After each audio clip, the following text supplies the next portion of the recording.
Good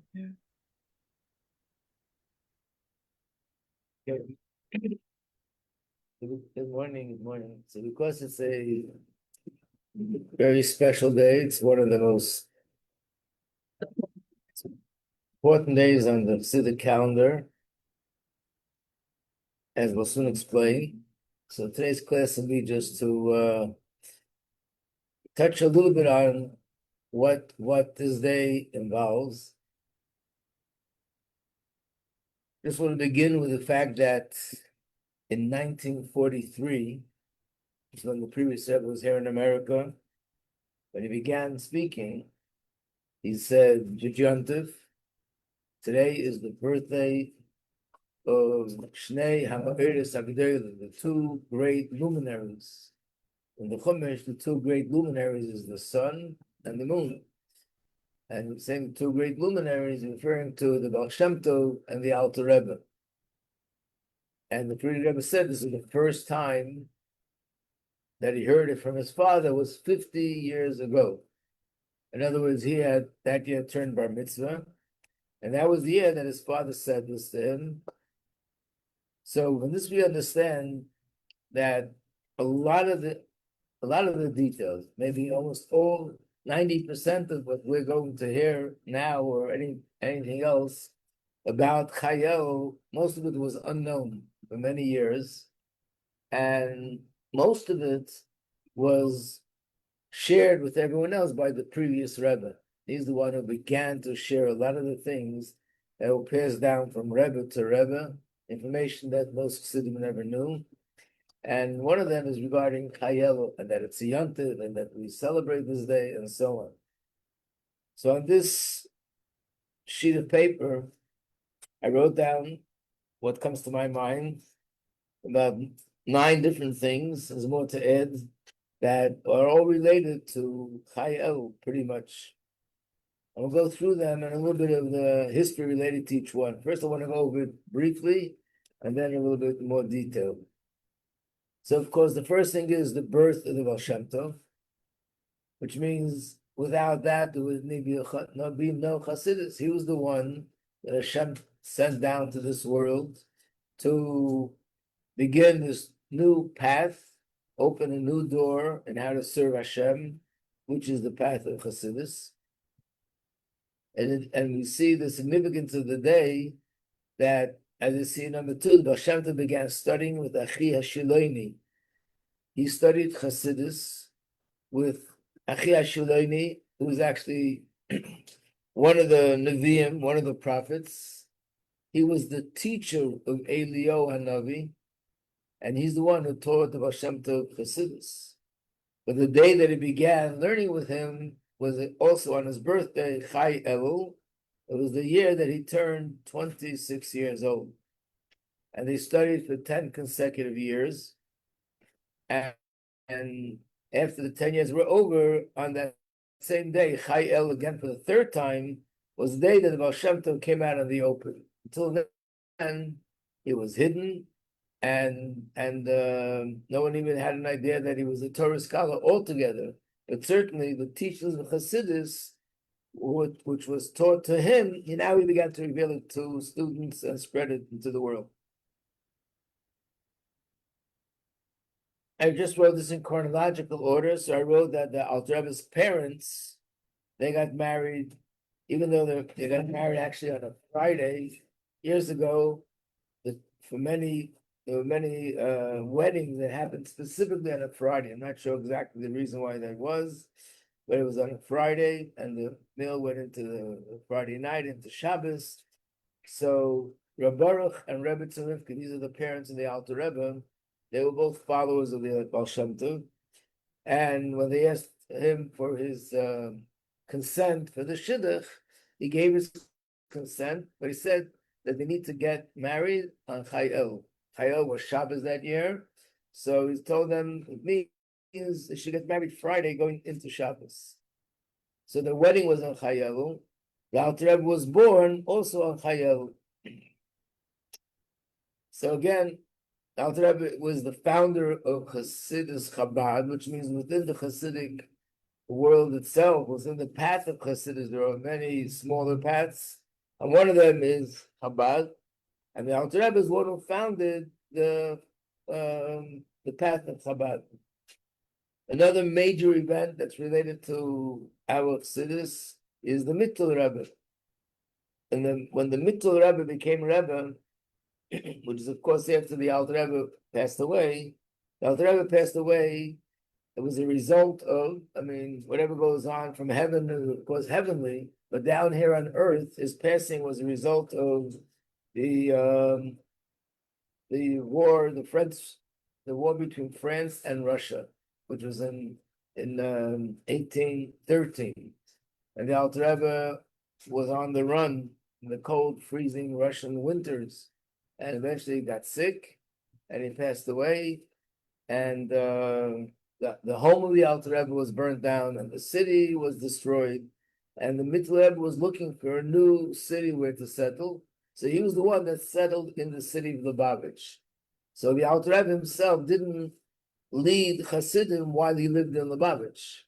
That started by the second Rebbe, the Mittel Rebbe. And what was the day that he moved into the city of Lubavitch and settled there was again Chai El. Another thing that happened on Chayel, and each one of these needs more explanation, like what's so significant about it. We'll see how much we can cover. Is number 7. The Rebbe Rashab established the yeshiva, which is called Tomchei Tmimim, which was the first of its kind, and that is that it was a yeshiva where young students, talking about students at the age of 17, 18, 19, were studying. In the yeshiva, the concept of yeshiva was not new, but a yeshiva where they study Nigla, which is the revealed part of Torah, Gemara, Halacha, commentary, and at the same time Chassidus, that was a new concept, even amongst Chassidim, and even amongst Chabad, where there's so much emphasis on learning a lot of Chassidus, but not Bachram, not young men who are just not even married yet, not mature. Good morning, welcome back. Whoa, hope you didn't bring it all the way from your apartment. Okay, thank you.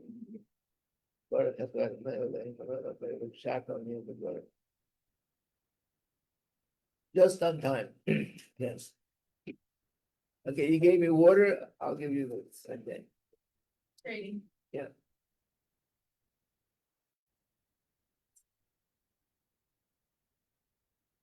Why this is so significant and what it's all about, we'll have to go into that too. But that's the date.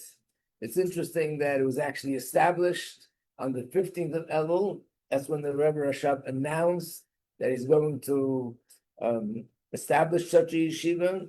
Then he waited a few days, and on the day of Chayel was the actual day that it started. The next 2 days are interestingly not Chayel, but nevertheless one is the day after, one is the day before. So the previous Rebbe came to America, and initially, because there was no place that was yet settled, it was a time he was in New Jersey, the time he was in Manhattan, it was a time that he was in different places.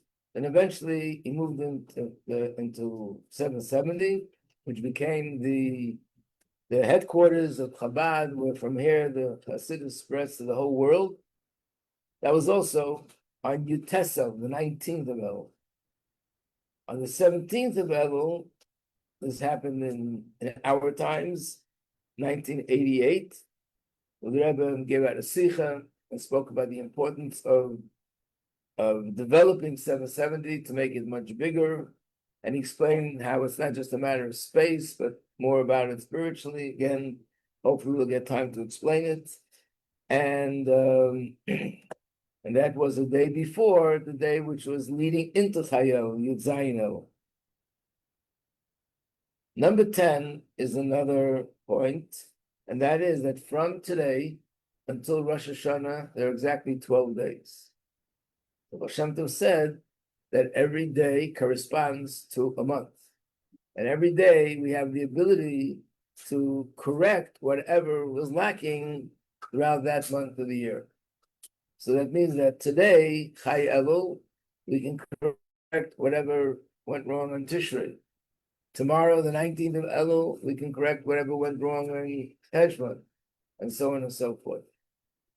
And not only is it a matter of correcting whatever went wrong, but it's also in the same way a preparation, or by doing what needs to be done on this day in the proper way, it has an effect on the future as well. So these 12 days are very significant days, because in a way this is the time that we can, in general, the month of Elul in general is the last month of the year, where we can correct everything of the year. But specifically in the last month of the year, the last 12 days are more specifically connected to correcting every month of the year. Number 12, those two words are in Hebrew. It means michtav kloli. And that means that the Rebbe had a custom that every year on the day of Chai Elul, he would send out a letter. That, of course, was a letter of blessing, but it was also a letter with some teaching about how to approach Rosh Hashanah, something about Rosh Hashanah and how we should be inspired by Rosh Hashanah. What's unique about this letter was that it wasn't addressed to anybody specifically. It was addressed to all Jews living all over the world, which is very unusual because you don't find many people sending letters to all Jews who live all over the world. In fact, the first year when the Rebbe refused to accept leadership, however, little things happened here and there where slowly we saw the Rebbe taking on certain responsibilities, which initially he didn't want to, and then eventually he did. One of the things which gave Hasidim the hope that the Rebbe will accept was this letter. It was the first year after the passing of the previous Rebbe, just a few months later, and the Rebbe wrote this letter to all Yidden who live all over the world. And it only makes sense that someone who is in a position of leadership of Jews all over the world would write a letter to all Jews who live all over the world. So that's another thing. Every year, this was always one of the exciting points of the year, to see the new letter, the new insight that the Rebbe is giving that pertains to this year. So that's the overview. One thing I missed out, I forgot, number 11. Wrote that in the Sichos, and see, we'll have time to explain that, is that obviously we see there's something very specific about this day, Chai Elul. So many major things happen, and all these things are all, you would say, fundamental, historic things that contributed to the development of the whole movement of Chassidus, Chassidus Chabad. Why Chai Elul? Of course, that's something which is very deep and beyond our comprehension. But one of the things that it does say in the Chassidus is Chai means life, as we all know, and Chai Elul means that through Chassidus it brings life into the month of Elul and into serving Hashem in the spirit of Elul. What does that mean? Hopefully we'll get back to it. I want to go back to the beginning now. So I want to give a little bit of a background about each one of these things as much as we can, briefly. And there'll be other occasions where we can go into it in more detail. And a lot of these details, like I said, were hidden and unknown all the years. And there was a Friedrich Rebbe who revealed them. And obviously, it's something which is very inspiring. And in our generation, we needed this inspiration more than ever before. The Rebbe compared it to the fact that the previous Rebbe, before he was nostalgic, the last mimer that he said, Basilagani, he speaks about and uses that as an analogy about a king that has treasures. And there's certain treasures which he has that he inherited from the royal family, his parents, grandparents, great-grandparents, and some of these things are sort of the most precious things in the kingdom.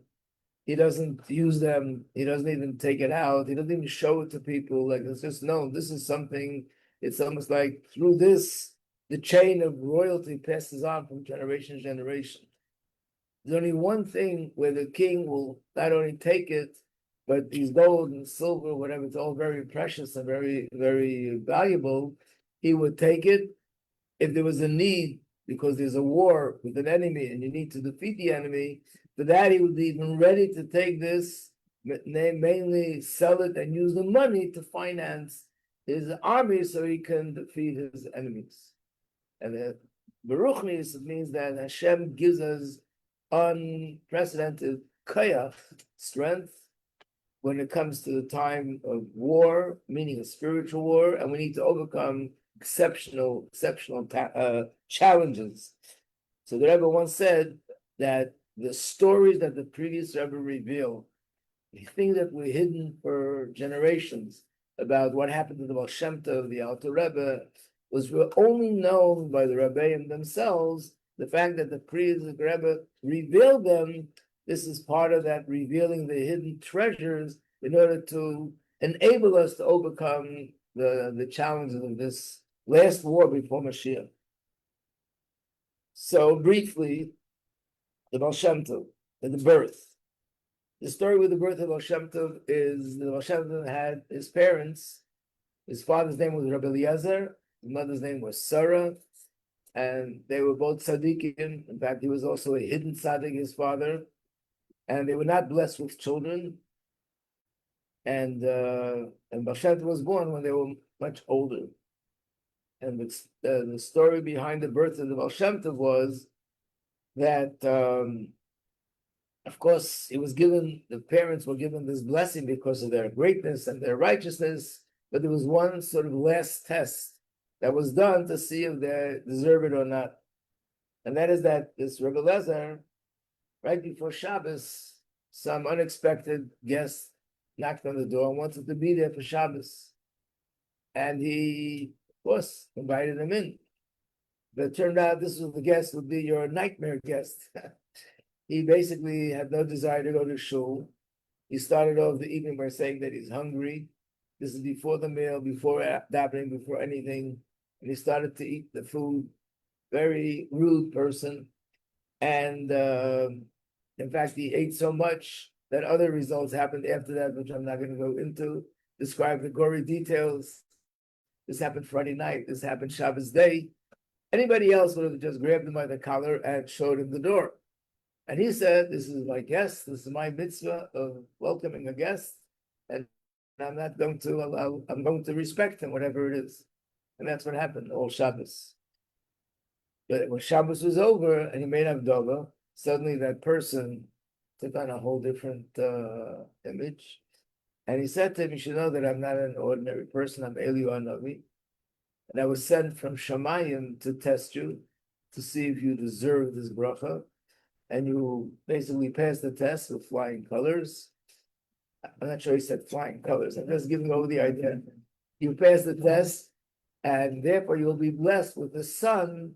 Next year you'll have a son that'll be a huge, brilliant light and light up the whole Jewish world. And that next year, that's when the Baal Shem Tov was born. Unfortunately, by the time he was 5 years old, his father was no longer alive and his mother was no longer alive. And it was the community that was sort of cared for him, but he was pretty much on his own. And this is what the Baal Shem Tov describes how things began to happen. He would love to go into the forest and just be there by himself. And Baal Shem Tov writes that one time he was in the forest and he heard a voice, sounded like somebody was davening. And he looks and sees, yeah, there's a Jew there wearing a talis and tefillin, and he's davening. But he said he never heard anyone daven with such passion, with such fervor. He never saw anything like it. So he hid behind one of the trees and just enjoyed watching this man daven. And he decided, as a little child, he said he must be a hidden tzaddik. Who else could be davening like that in the forest yet? Then the person finished davening, and he was holding up his talis and tefillin. Then he sat down to learn something. And as he's ready to go away, the Baal Shem Tov said he sort of went out of his hiding place. And this man sees him and says to him, what are you doing here? What is the little boy doing alone in a forest? So he said, I'm not afraid of anyone. I don't have a father. I don't have a mother. Baal Shem Tov's father, before he passed away, he told him, do not, he gave him two things, which Baal Shem Tov looked at it like these were his two tablets, guiding lights for the rest of his life. One was, do not be afraid of anything in the world except for Hashem himself. And the other was, you should love every Jew with every fiber of your being, with every fiber of your heart. So he said, Hashem, I'm not afraid of anyone except Hashem himself. And the reason why I'm in the forest, he said, because this is I love this place. We don't have people here who are fighting, people who speak Lashon Hara, people who are arrogant. So it's a much more, he loves the environment, that it's a much more pure environment. Then the man said to him, are you the son of Rabbi Lezer? He said, yeah. He said, come, let's learn something. They sat down, they learned together. And then he said, let's go. And he just walked away with him. I'm just thinking to myself, what about the people in the city? Did they know that he disappeared? Where did he go? Was he alive? So I don't know what happened to that part of the story. Did he send them a text? Anything? Nothing. It doesn't say. But he says they walked away, and from that point on, he was with this person. And this person learned with him. This person taught him Torah.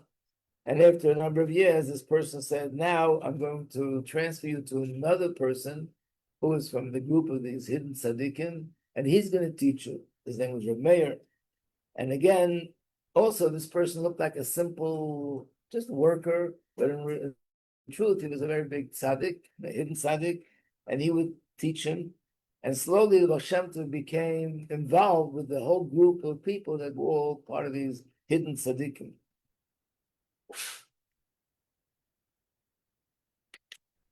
So actually, it says that at the age of 17, he became sort of a leader amongst the hidden tzaddikim, coordinating activities and things what they should do.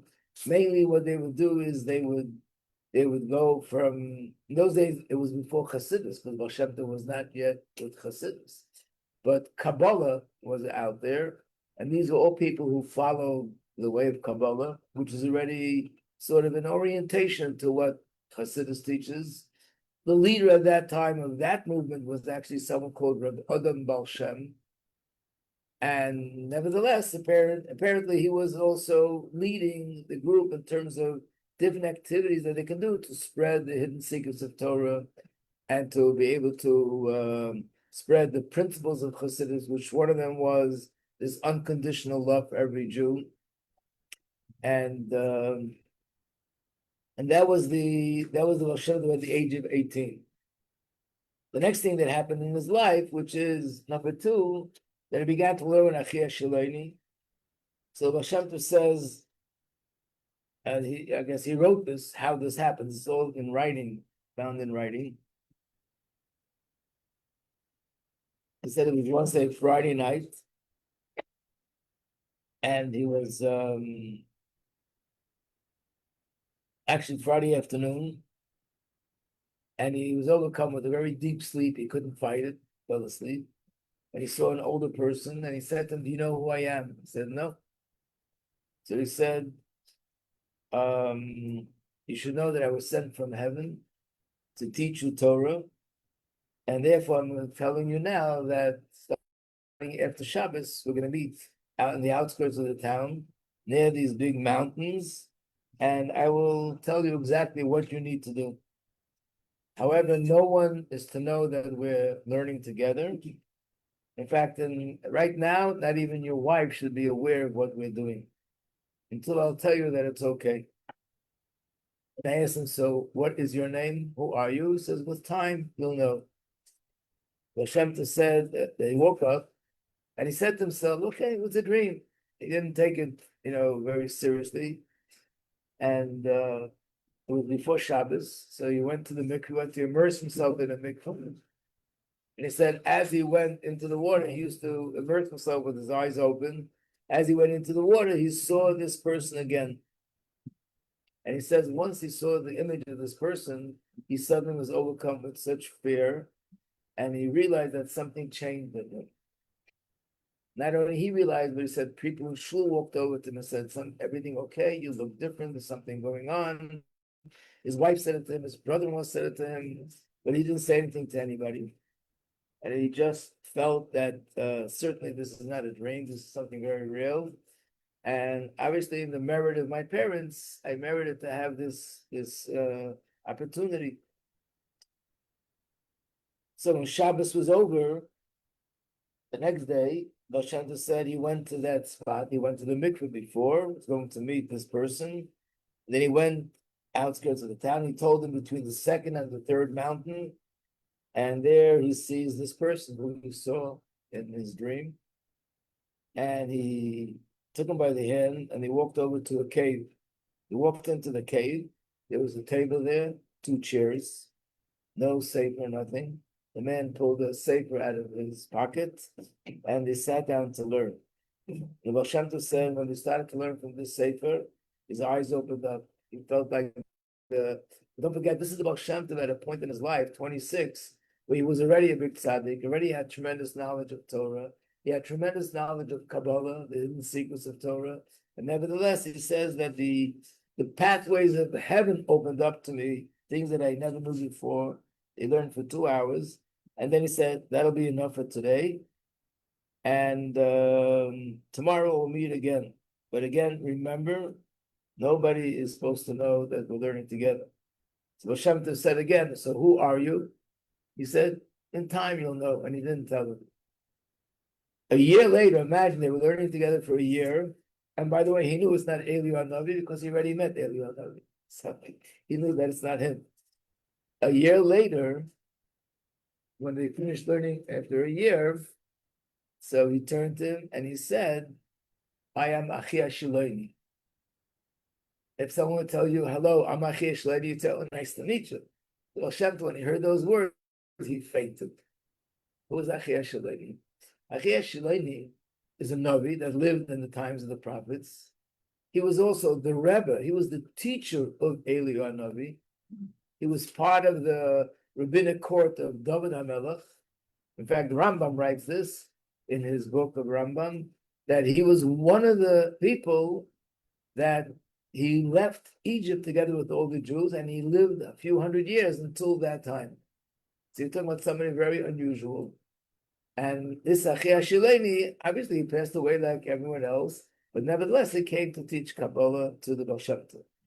And it's interesting because the fact that Eliyahu Navi came to many tzaddikim to teach them the hidden secrets of Torah, that's commonly known. Mainly, it was Eliyahu Navi used to come to tzaddikim.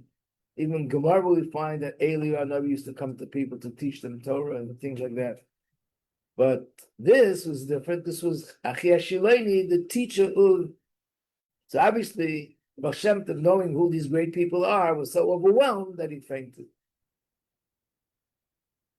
And they learned together for 10 years. And after learning for 10 years came number 3. Wow, it's a race with the clock. Forget it. Okay, I'm going to try. We'll have to maybe add it some other time. All this I'm saying is brief. I'm trying my best, Mr. Clock. Please slow down. The third thing is when he became revealed. The time came where his teacher said, no, we're learning together. Now the time has come that you have to come out on the open. All this time, what did the Baal Shem Tov do? What was his occupation? He was an assistant to the teacher. In those days, part of being an assistant meant there were no school buses. So how did the kids go to school? Somebody would pick them up and bring them to the teacher, then bring them back home from the teacher. That was his job.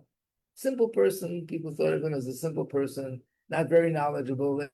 He did a simple job. But really, Baal Shem Tov said that he would talk to the children, he would inspire them, he would speak to them about Emunah and Hashem and the love for Torah and for mitzvahs.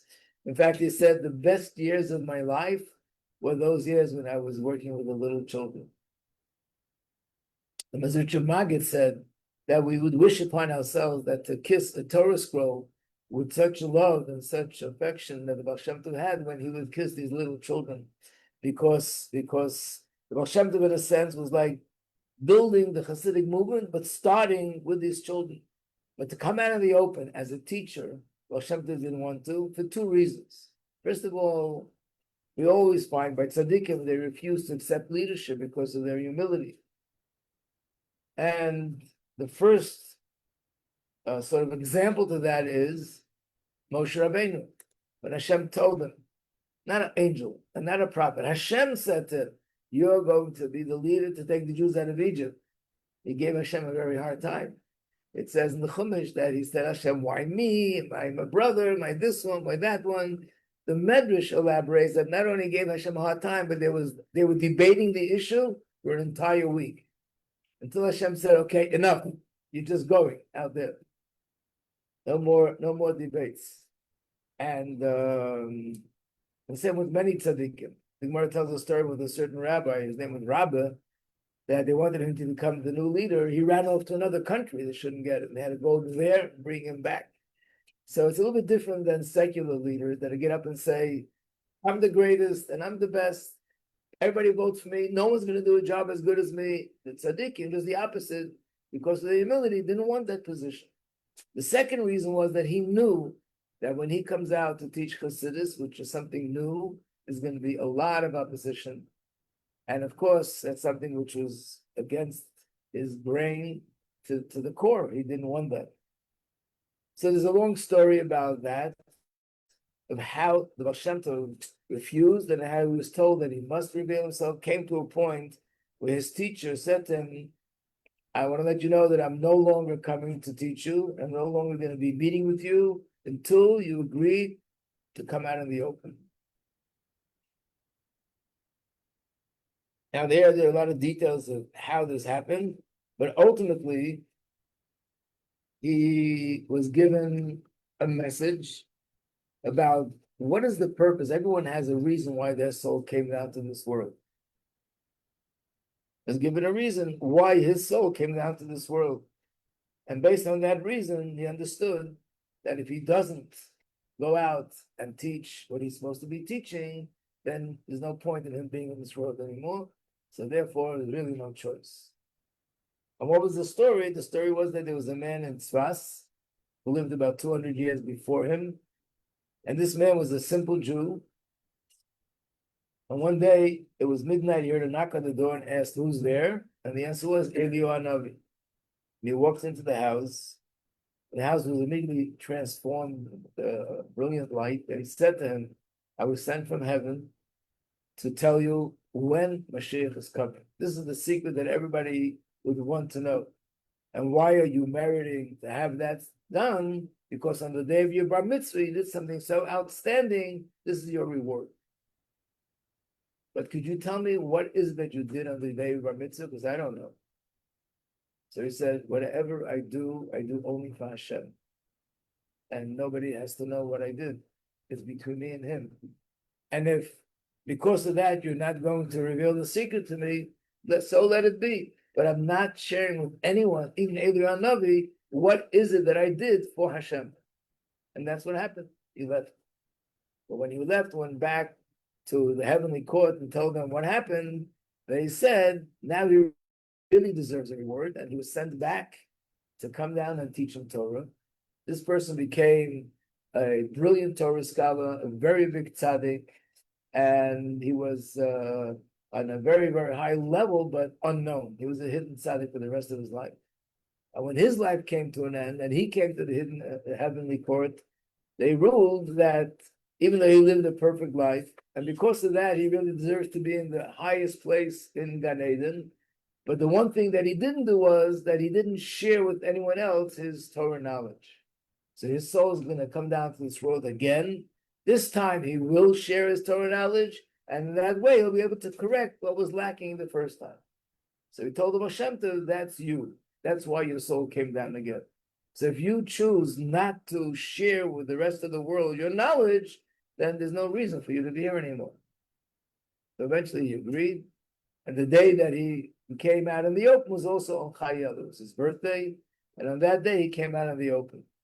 Well, what exactly happened? How did he come out in the open? How did he announce himself? He just said words of Torah. I didn't see it recorded anywhere written what happened. And I wasn't there. It was a long time ago. So, again, it was on his birthday. So basically, his 26th birthday and his 36th birthday, these were the day one was when he revealed, and the other one's when he began to study Chassidus himself. Oh boy, we come now to the Alter Rebbe. Let's see what we can squeeze in here. So the Alter Rebbe was born also on Chai Elul, and there's also a hidden story which I think was never known by Hasidim until the Friedrich Rebbe shared that. It was only known from Rebbe to Rebbe, and that is that Baal Shem Tov said that the Alter Rebbe has a neshama chadasha. Neshama chadasha means a new soul, which means most souls in the world, almost all of them, even the Baal Shem Tov himself, his soul was already here and he's coming down a second time. Some souls come down more than once.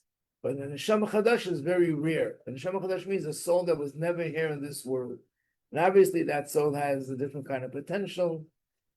So the Baal Shem Tov knew obviously what goes on up there. So he knew that there's a new soul meant to come down to this world, but he had no idea where that soul will be, to which parents it will be born, and so on. And in fact, it said that every soul before it comes down to this world needs a year of preparation. The soul goes through some sort of a process which prepares it for coming down to this world, and that it should be able to fulfill its mission in this world. When a new soul has to come down, it needs 3 years of preparation. So the Baal Shem Tov knew, but he still didn't know the details of the soul. So the Baal Shem Tov had this student whose name was Rabbi Baruch, also a hidden tzaddik. His wife's name was Rivka. She was also a very big tzaddikus. And they were married for a year, and they had no children. So he came back to the Baal Shem Tov a year after his marriage. Remember, we just said he got married on Chai Elul, so he came the next year, Chai Elul, to ask for bracha to be blessed with children. And the Baal Shem Tov told him that next year, on this day, Chai Elul, you will have a son. So he told him, gave him the bracha, which of course they both were excited about it. And the Baal Shem Tov himself had no idea that when he gave that bracha, the soul that's going to be the soul of this person's son is actually that new soul that he's been looking for and searching for, where they're going to end up.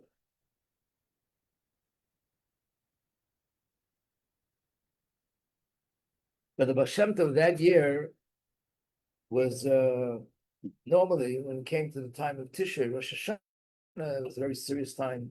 There was a lot of crying in the Baal Shem Tov's davening. But this year, Rosh Hashanah, and I don't know if he uses that term, but from what it described, it was more like Simchas Torah. He was happy by the davening, the key, everything that was going on was all with such simcha they never saw this before. No one understood what is going on, why there's such simcha, and of course they didn't ask about Shem Tov, something like this. But the simcha was from the fact that he knew that this year there's going to be a new neshama in this world, and obviously he knew that this neshama is going to bring all this greatness into the world, which is what the Alter Rebbe brought. However, only after Rabbi Baruch's wife was expecting, he came back to tell the Baal Shem Tov that his bracha was fulfilled. It's interesting the way he words it. I'm reading from the Friedrich Rebbe's writing.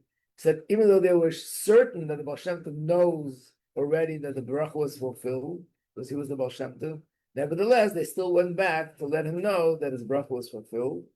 And at that point, the Baal Shem Tov realized who this neshama is. And he actually told him to make the bracha shechiyah, that he merited to have such a great soul become his child. And the next year, that year, Chai Elul, the Baal Shem Tov simcha was like out of bounds completely. He davened for the Amid himself. He became the one to be the chazan, and they were singing and dancing. And it was all because Alter Rebbe was born. No one knew that. And again, they were probably hundreds of miles apart, wherever they lived. Hashem said, today, a new neshama came down to this world. This new neshama is going to light up the whole world. And this neshama is going to have Mesiras Nefesh to pave a new path in serving Hashem with Chassidus, and he will succeed until Mashiach comes. We do know there are a lot of paths of Chassidus that were started in those days that were discontinued, and there was no real continuity to it. But here the Baal Shem Tov said that that's the way it's going to be. And a few days later, it was on Shabbos again. He was very much besimcha. He said words of Torah. And then a few days later, again, turns out he was basically following what's happening with the child. On the day of his bris, he said words of Torah. 3 days later, after he was circumcised, he said words of Torah. On the Shabbos, where they had the Shalom Zachar, he said words of Torah. And basically, all the simcha was all about that. Baal Shem Tov told the parents that they should not tell him about the Baal Shem Tov. The only time Alter Rebbe saw the Baal Shem Tov was when he was 3 years old, and he cut his hair. And Alter Rebbe asked his parents, "Who is this?" And they just said, "Zayda." And Alter Rebbe always used to refer to Baal Shem Tov as the grandfather.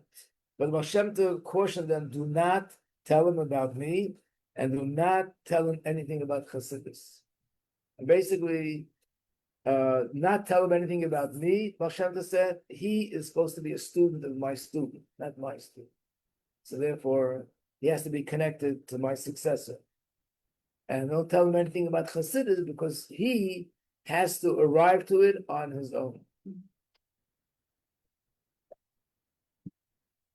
That's it. You can't fight with the fire. So we didn't get to do the other things, and even this, there's still more to talk about. So maybe I'll slip it in here and there in different classes, and we'll cover it somehow. Question. Yes. So 12 days corresponding to 12 months. How practically are we supposed to do that? Your questions are always so on target. Am I supposed to sit down and say, what happened last year, 12 months ago at Tishrei? But, oh yeah, I pushed somebody in 770 a little bit too strong. That's easy. I think what we really need to do is just make sure that this day is going to be the way it should be, and have in mind that this should be, without going into whatever went wrong, that this day, unless there's something really that stands out, that this day, whatever I do today, should, based on the words of the Rebbe, should bring tikkun, and which means repair and cleansing and healing to whatever went wrong in Tishra, without diving into the details. Yeah.